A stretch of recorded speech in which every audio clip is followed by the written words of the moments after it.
Karina, baby, I love you. I miss you. I can't wait to see you. September 30th. Doctor's Dog. Dr. Dog's special day. We've heard about Dr. Dog before. He was on a vacation that wasn't really a vacation, right? Dr. Dog. So from A Year Full of Stories, we have Dr. Dog's special day. Dr. Dog wakes up early. He has a feeling something important is going to happen today, but he can't think what. While he is having breakfast, the mailman arrives. You've got a lot of mail this morning, he says. Dr. Dog takes his letters, but he puts them in the fridge. He wanders into the yard trying to remember what is so special about today. He notices a hole in the fence. Perhaps I'm supposed to be mending my fence, says Dr. Dog. I'll get a hammer and fix it. He is busy working when Nurse Kitty pedals by on her bicycle. See you at 3 o'clock, she calls out cheerfully. Will you, says Dr. Dog. Then Mrs. Elephant comes along. See you at 3 o'clock, she trumpets. Dr. Dog wants to ask Mrs. Elephant what it's all about. It's a puzzle. And he can't remember arranging to meet Nurse Kitty or Mrs. Elephant, and he spends the rest of the morning worrying about it. At lunchtime, Dr. Dog goes to the fridge and discovers the letters he put there by mistake. Silly me, he says, quickly opening the envelopes. And to his great surprise, he finds they all have birthday cards inside. Now I remember, says Dr. Dog. It's my birthday. Just then, there's a knock at the door. There are Nurse Kitty, Mrs. Elephant, and lots of his friends on the doorstep. You invited us to your party today, says Nurse Kitty. Don't you remember? I'm afraid I forgot, he says. Never mind, says Nurse Kitty. I've baked a cake. And I've made treats too, says Mrs. Elephant. In fact, everyone has brought something for the party, so they all had a wonderful time. This is one birthday, says Dr. Dog. I'll never forget.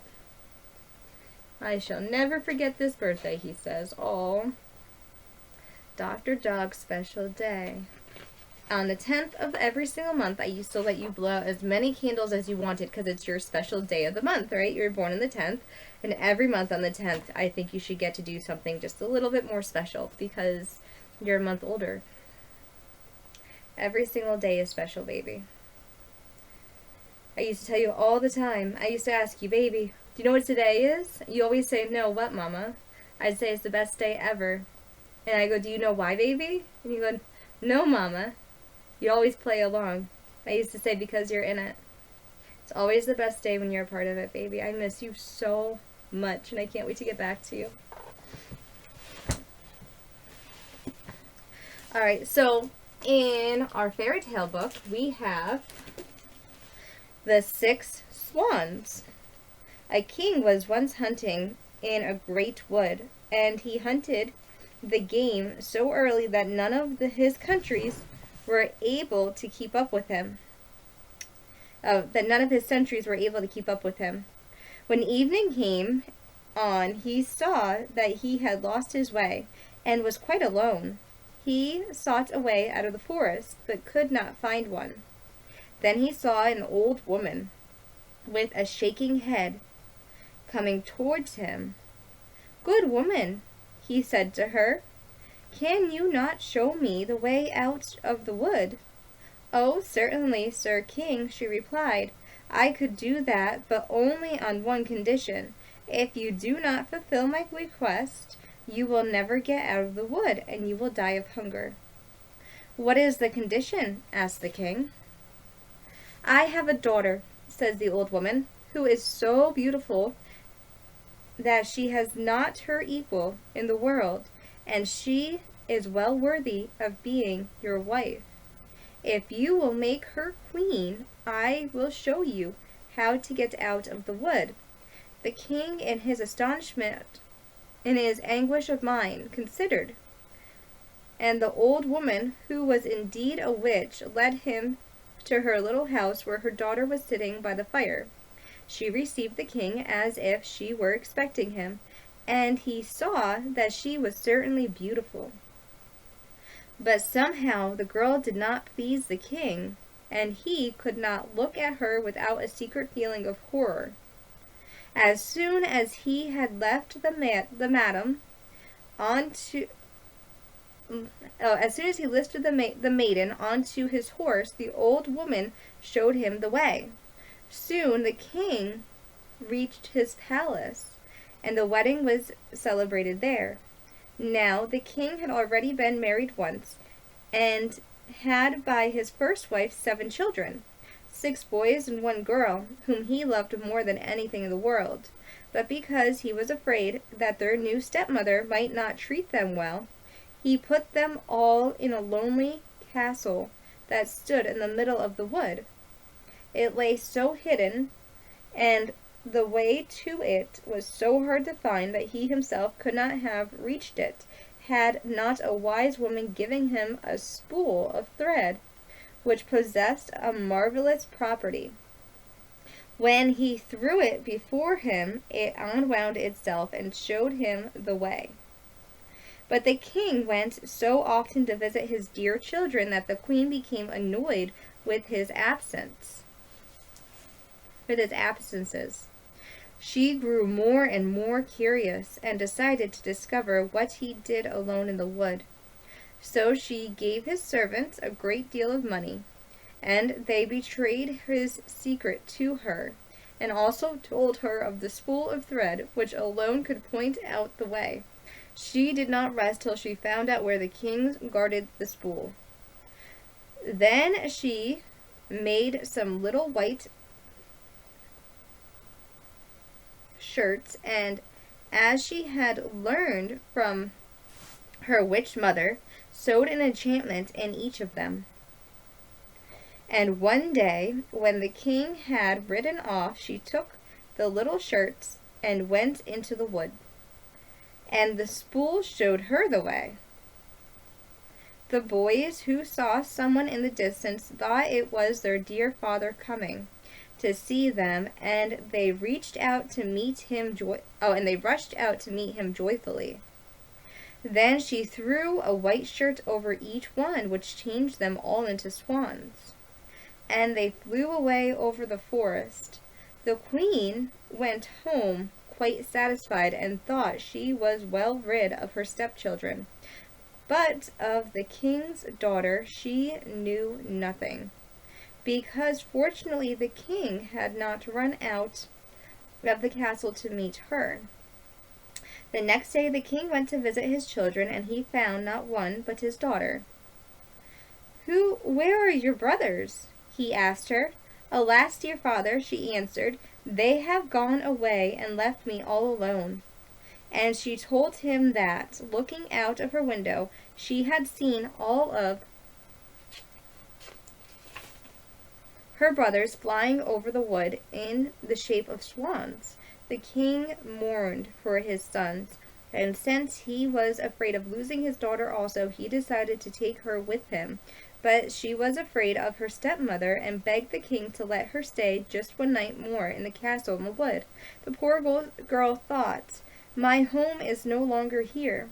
I will go and seek my brothers." And when night came, she went deep into the forest. She walked all through the night and the next day, till she could go no farther for weariness. Then she saw a hut, went in, and found a room with 6 little beds.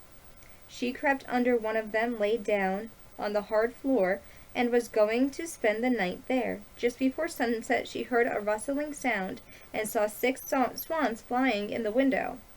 She stood on the floor and blew all their feathers off, and then they stripped off their swan skins like shirts. Overjoyed as she recognized her brothers, the girl crept out from under the bed, and her brothers were no less delighted to see their little sister again. But their joy did not last very long. "You cannot stay here," they said to her. This is a den of robbers. Could you not protect me? Asked the sister. No, they answered. For just a quarter of an hour after sunset do we regain our human forms. After that we are changed into swans again. Then the little sister cried and said, Can you not be freed? Oh no, they said. The conditions are too hard. You, our dear little sister, could not speak or laugh for 6 years, and in that time must make 6 shirts for us out of starflowers. If a single word comes out of your mouth, all your labor would be in vain, and we would remain under the spell. When the brothers had said this, the quarter of an hour came to an end, and they flew away through the window as swans. The maiden, determined to free her brothers, even if it should cost her her life, she left the hut, went into the forest, climbed a tree, and spent the night there. The next morning she came down, collected starflowers, and returning to the tree began to sew.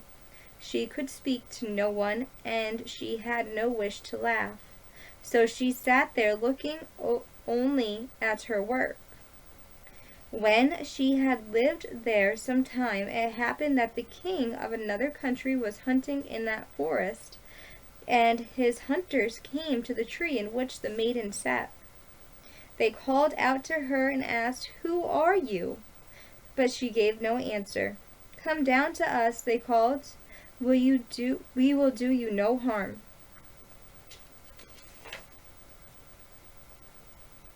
She shook her head silently. As they pressed her further with questions, she threw them a golden chain from her neck, but they would not leave off, and she threw them her belt.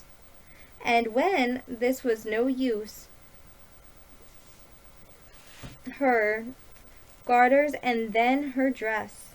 The huntsman would still not leave her alone, but climbed the tree, lifted the maiden down, and led her to the king. The king asked, Why are you in that tree? But she answered nothing. He asked her in all the languages he knew, but she was as silent as a fish. Because she was so beautiful, however, the king's heart was touched, and he was overcome with a great love for her. He wrapped her up in his cloak, placed her before him on his horse, and brought her to his castle.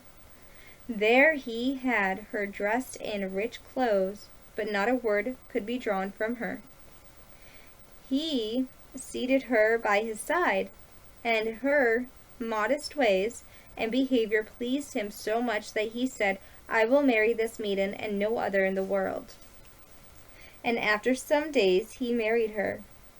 Now the king had a wicked mother who was displeased with the marriage, and said terrible things of the young queen. This girl is not worthy of a king, she said.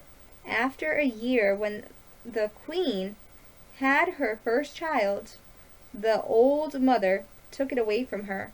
Then she told the king that the queen had killed their baby. The king could not believe it and would not allow any harm to be done to her.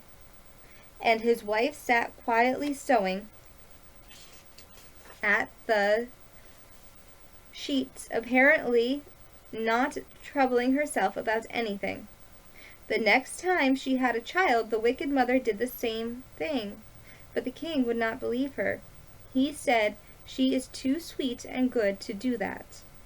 But when the third child was taken away, and his wife was again accused and could not utter a word in her own behalf, the king was obliged to give her over to the law, which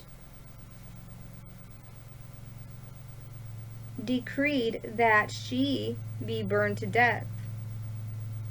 When the day came on which the sentence was to be executed, it was the last day of her 6 years in which she had to not speak or laugh. The 6 shirts were done except for the left sleeve of the last, As she was being led to the stake, the queen laid the shirts on her arm, and when she stood on the pile of sticks and the fire was about to be lighted, she looked around her and saw 6 swans flying through the air. Then she knew that her release was at hand, and that she could free her dear brothers from enchantment. Her heart danced for joy. The swans fluttered around her and hovered so low that she could throw the shirts over them. The swan skins fell off and her brother stood before her, living, well and handsome. Only the youngest had a swan's wing instead of his left arm, because his shirt sleeve had not been finished. They embraced and kissed her, and kissed each other. And the queen went to the king, who was standing by in great astonishment. Dearest husband, now I can speak and tell you that I am innocent and have been falsely accused. She told him of his old mother's deceit and how she had taken the 3 children away and hidden them. Then the children were fetched, and the great joy of the king. But the wicked old woman came to no good end, and the king and the queen and their children and her brothers lived for many years in happiness and peace. Baby, her children were taken away one at a time from her, right? Because the wicked old queen, king's mother, was displeased with the marriage, thinking that this young woman wasn't a princess and that she didn't deserve to be with her son. She stole 3 children from this young lady, right?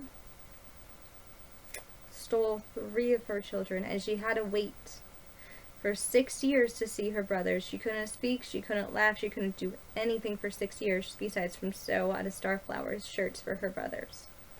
This woman has suffered a great deal not being with her babies every single second of every single day. And she's alive and well, and with her babies once again, and with her brothers once again. Jealousy is one of the worst things in the entire world, right? People have a jealous heart. They don't have a pretty heart. They're wicked. Beauty comes from within, and beauty is love, unconditional love, right? Peace within yourself and for others. Making everyone around you feel loved, seen, and accepted by you. No matter who they are, no matter what they did to you. It really doesn't matter. This life is short, baby. This life is so short. And it's over in an instant. People run around trying to do things and it doesn't make any sense usually, right? But do live your life. Don't spend all your time on the TV. Don't spend all your time on the video games. Do check in with yourself. Do ask yourself, how am I doing today? And be honest. It's okay. It's okay if you're not okay today. It's okay if you're okay tomorrow. It's okay if it takes you a year to be okay. You know, that's time is the only thing that we have that we can never get back, right? We have our memories, we have this fleeting life before us. And it does go fast. Karina, baby, I love you and I miss you so much. Just like this lady loved and missed her babies and her brothers. She didn't talk for 6 years. She didn't laugh for 6 years. And she almost died trying to protect and be there and change back the people that she loved from swans into people. We're going to be, let's do Swing Low, Sweet Chariot, coming forth to carry me home. Swing low, sweet chariot, coming forth and carried me home. Well, I looked over Jordan, and what did I see? Coming forth to carry me home. A band of angels coming after me, coming forth and carry me home. Swing low, Sweet chariot, come on forth to carry me home, swing low. Sweet chariot, come on forth and carry me home. Well, sometimes I'm up and sometimes I'm down, come on forth to carry me home. But still I feel my soul is heavenly bound.